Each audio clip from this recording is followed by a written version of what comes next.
Hello everyone, wanted to show you all how you can create a new page on your SharePoint site. So to create a new page on your SharePoint site, there's two different ways that you can do it. The quicker way, I guess, would just be to come over and click on New. And once you click on New, you'll come over to Page. And once you do that, it'll actually give you the option where you can go ahead and you can select a template for this page, or you can just create it blank. So that is one way to do it. The other way to do it is if you come over to the cogwheel, come over to Site Contents, come over to Pages or Site Pages, and then you come over to New, and then you could do Site Page. The difference with this is once we click on this, it's not going to give us the option to select a template. It's just going to give us a blank page. And this is what it looks like. So right now we have this blank page. We can just put test page 2.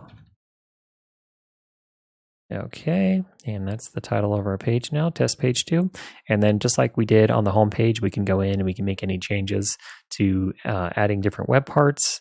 We can, if we wanted to, I guess we could have went back and just chose a template instead. If we found a template that we really liked for the page. The thing with the template is if you have too many templates going on, your page isn't really going to match. So, this is what our home page looks like, but maybe the template, some of these different template styles don't really match at all. So your page will look kind of mismatchy. But if that's something you don't mind and you see something on here that really works for what you're trying to do with your SharePoint site, by all means.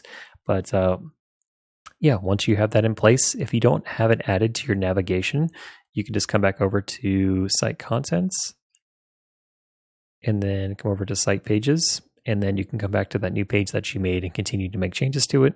And then if you want to add it to the navigation so that your users are better able to find it, if you just click on Edit, you can add your page here. And I have a whole video on navigation that you guys can refer to as well.